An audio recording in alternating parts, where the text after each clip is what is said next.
ஓம் நமச்சிவாய. அன்பு நேயர்களே அனைவருக்கும் வணக்கம். நாம் இப்பொழுது முக்கியமான சித்திரை மாதம் ராசி பலன்ல என்னன்னா, இந்த புது வருடம் சித்திரை மாதம் பிறக்கிறதே பாத்தீங்கன்னா சூரிய பகவான், அதாவது கால புருஷ தத்துவப்படி மேஷ ராசி தான் முதல் வீடு. இந்த ராசியில் சூரிய பகவான் உச்சம், அதாவது அதிகபட்ச வலிமையை பெறக்கூடிய இடம் உச்சம் என்றது. அந்த இடத்துக்கு வரும்போதுதான் தமிழ் வருடமே பிறக்குதுங்க. இந்த பராப வருடம் பிறந்ததுக்கு அமைப்பு இதுதான்.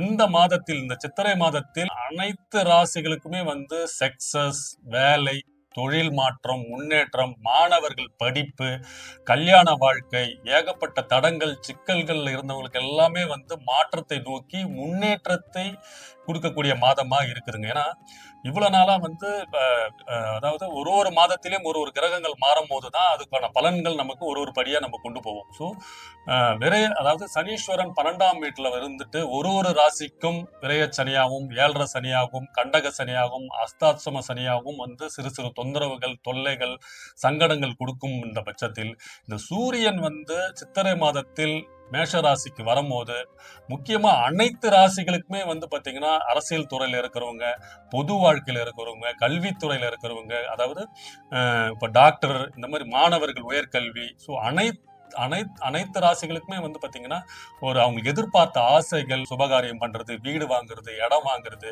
இல்ல உங்க பிள்ளைகளுக்கு மேரேஜ் பண்றது, கல்யாண அமைப்பு, திருமண பாக்கியம் எல்லாம் நீங்க நடைபெறது, இந்த அமைப்பு எல்லாம் கொடுக்கக்கூடிய மாதமாக இந்த மாதம் இருக்குங்க. ஏன்னா சூரியன் நவகிரகங்களின் தலைவனுங்க. ஏன்னா அவர் சில ராசி அதிபதி மறைவு ஸ்தானமான 8ஆம் இடம், 6ஆம் இடம் மறையும் போது நெகட்டிவான பலன் கொடுக்கும் பட்சத்தில் சூரியன் ஒரு உயர்நிலைய பொறுப்புல இருக்கும் போது, இந்த மாதிரி ஆட்சியோ உச்சம் நிலையில இருக்கும் போது அவரோட தலைமையில அந்த பாவங்கள்லாம் நீங்கி, அதாவது அவனோட நன்மை தன்மையை கொடுக்கக்கூடிய அமைப்பு கொண்டவர் தான் சூரிய பகவான். அதனாலதான் இந்த மாதம் தமிழ் வருடமே பிறக்குது. சோ இந்த மாதத்தில் என்னென்ன பலன்கள், என்னென்ன யோகங்கள் உங்க ராசிக்கு இருக்குதுன்னு பார்ப்போங்க. கடகராசி நேயர்களே, இந்த சித்திரை மாதம் உங்களுக்கு நிறைய பாக்கியங்கள் காத்துக்கிட்டு இருக்குங்க. ஏன்னா இந்த கடகராசிக்காரர்கள் பாத்தீங்கன்னா அந்த சினிமா துறையில இருக்கிறவங்க எல்லாம் பாத்தீங்கன்னா ஜொலிக்கிறதுக்கு காரணமே இவங்க அவங்களோட பேச்சாற்றல், இவங்களோட அதாவது அந்த பிரகாசமான முகம், இவங்களோட அந்த ஒரு அட்ராக்டிவான பர்சன் சொல்லக்கூடிய அமைப்பெல்லாம் பாத்தீங்கன்னா இவங்களுக்கு தான் இருக்கும். ஏன்னா சந்திரன் பகவானோட ஆதிக்கம் கொண்ட ராசி கடகராசி. எப்பவுமே அந்த பிரகாசமா இருக்கிறது, ஒரு பிரைட்னஸ், சிரித்த முகம். முக்கியமா நிறைய பேர் அந்த அரசியல் துறையிலும் இருந்து சரி, விளையாட்டு துறையும் சரி, முக்கியமா அந்த சினிமா துறையில இருக்கிறவங்கலாம் பாத்தீங்கன்னா நிறைய பேர் அந்த கடகராசி நேயர்களா தான் இருப்பாங்க. அப்பேற்பட்ட உங்களுக்கு இந்த சித்திரை மாதம் உங்களுக்கு வாழ்க்கையில ஒரு பொற்காலனே சொல்லாங்க. ஏன்னா இவ்வளவு நாளா இருந்து வந்த சங்கடங்கள், அவப்பெயர்கள், சிறு சிறு தொந்தரவுகள்லாம் எல்லாமே மாற்றக்கூடிய மாதமாக இந்த சித்திரை மாதம் உங்களுக்கு இருக்குங்க. நீங்க இந்த மாதம் எடுத்து வைக்கிற ஒவ்வொரு படியும் வெற்றி படி. அதை உங்களோட முன்னேற்றத்துக்கான படியாக இருக்குங்க. ஏன்னா இந்த மாதத்துல ஆல்ரெடி உங்க அதாவது 12ஆம் இடத்துல புதன் பகவானும், செவ்வாயும், சனீஸ்வரனும் இருக்காங்க. சரிங்களா? 9ஆம் இடத்துல. இந்த மாதம் 10ஆம் இடத்தில் சூரிய பகவான் உங்களுக்கு 2ஆம் இடத்து அதிபதி, அதாவது தனக்காரகர் 10ஆம் இடத்துல உச்சம் பெறுகிறாருங்க. இதை விட பாக்கியம் உங்களுக்கு என்னங்க வேணும்? கடகராசிக்கு இனிமே இந்த மாதத்திலிருந்து வாழ்க்கையில் மாற்றம், ஒரு முன்னேற்றம், ஒரு பிரகாசமான அமைப்பு இருங்க. இப்ப யாரெல்லாம் இந்த தொழில் ரீதியாகவும் சரி, வேலை நிமித்தமும் சரி, இவ்வளவு நாளா இருந்து வந்த அசிங்கங்கள், அவமானங்கள், அவப்பெயர்கள் எல்லாம் மாற்றம் ஏற்பட்டு இனிமே நீங்க தாங்க என்ற மாதிரி பேரை வாங்கக்கூடிய மாதமாக இந்த மாதம் இருக்காங்க. ஏன்னா 10ஆம் இடத்துல சூரியன் உச்சம் பெறாருங்க. உங்களுக்கு 2ஆம் இடம். அதன் மூலயமா உங்களுக்கு அதாவது புகழ், பேரு, பதவி, அந்தஸ்து, அனைத்து சகல யோகங்களும் பாக்கியங்களும் கொடுக்கக்கூடிய மாதமாக இந்த மாதம் இருக்குங்க.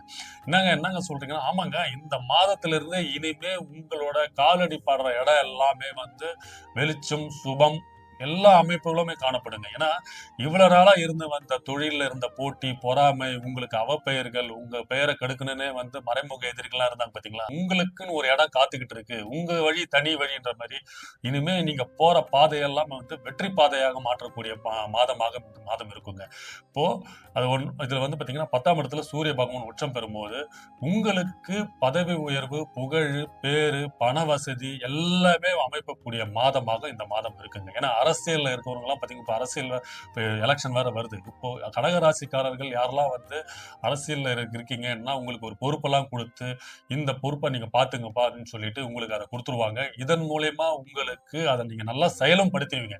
இதனால் உங்களுக்கு அடுத்தடுத்த பொறுப்புகள், பதவி உயர்வு, புகழ் இதன் மூலயமா நீங்க பொருளாதார வளர்ச்சி பெறுவீங்க. அதுதான் முக்கியம். ஏன்னா 2ஆம் இடத்த அதிபதி 10ஆம் இடத்தில் உச்சம் பெறும்போது சுக்கிரனும் வந்து இந்த மாதம் 18ஆம் தேதி 11ஆம் இடமான லாபஸ்தானத்துக்கு வராரு. சோ யாரெல்லாம் வந்து வேலை நிமித்தமாகவும் தொழில் நிமித்தமாகவும் யாரெல்லாம் முன்னேற்றம் எல்லாம் தடைகள் சங்கடங்கள்லாம் இருந்ததோ அனைத்து தடைகளும் நீங்கி அதாவது லாபத்தை நோக்கி போகக்கூடிய மாதமாகவும் புகழின் உச்சிக்கு போகக்கூடிய மாதமாகவும் இந்த மாதம் இருக்குங்க.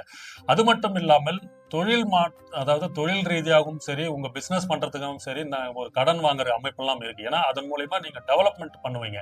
ஏற்கனவே கடன் வாங்குறதுக்கு அப்ளை பண்ணிட்டு இருக்கீங்க, வராம இருந்ததுன்னா அந்த கடன்கள் வரக்கூடிய மாதமாகவும் இருக்கும். ஏன்னா 12ஆம் இடத்து அதிபதி புதனும் 3க்கு அதிபதி புதனும் செவ்வாய் சனியோட இருக்கும்போது நீங்க இந்த கடன்லையும் அவர் சிக்க வைப்பாரு. ஸோ அந்த கடன் என்னன்னா உங்க தொழில் வளர்ச்சிக்கான கடனா இருக்கும், உங்களை முன்னேற்றத்தின் கடனாக தான் இருக்கும். அதனால இந்த அமைப்பெல்லாம் இந்த மாதம் இருக்க போது. இதனால் உங்கள் வளர்ச்சி முன்னேற்றம் காணப்படும். மாணவர்கள் முக்கியமா கடகராசியில் இருக்கிற மாணவர்கள் வந்து அந்த போட்டித் தேர்வு எக்ஸாம்ஸ் ஏதாவது எழுதிட்டு இருக்கீங்கன்னா வெற்றி பெறுவீர்கள். முக்கியமா அதாவது அரசு வேலைக்காக கவர்மெண்ட் ஜாபுக்காக யாரெல்லாம் எக்ஸாம் எழுதிட்டு இருக்கீங்களோ உங்களுக்கு சாதகமான பதில், அதாவது அதுல தேர்ச்சி பெற்று அரசு வேலையில் சேரக்கூடிய அமைப்பெல்லாம் இருக்குங்க.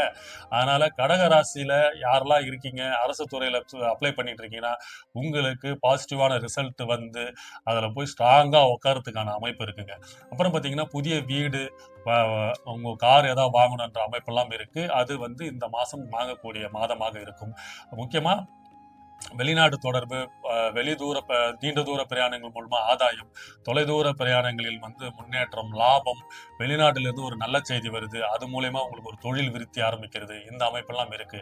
ஸோ கடகராசிக்கு இந்த மாதம் மாணவர்கள் படிப்பு, அரசியல், தொழிலில் இருக்கிறவங்களுக்கு வேலை மாற்றம், முன்னேற்றம், பதவி உயர்வு, புகழ், நீங்க எதிர்பார்த்த தனவரவு உண்டாகும், பொருளாதாரத்தில் வளர்ச்சி, முன்னேற்றம் காணப்படுவீர்கள். நீங்க வேலை விஷயமா கடன் வாங்குறீங்கன்னா அந்த கடனை கொடுத்து தொழில முன்னேற்றம் கொடுக்க பெறுவீர்கள். மொத்தத்தில் இந்த சித்திரை மாதம் உங்களுக்கு ஒரு பொற்காலமாக இருக்கும். அதுவும் வெற்றி மாதமாக இருக்கும். வெற்றி கொடி கட்டுன்ற மாதிரி வெற்றி பாதையில் நோக்கி போகக்கூடிய மாதமும் இருக்கும். வாழ்க வளமுடன். வணக்கம்.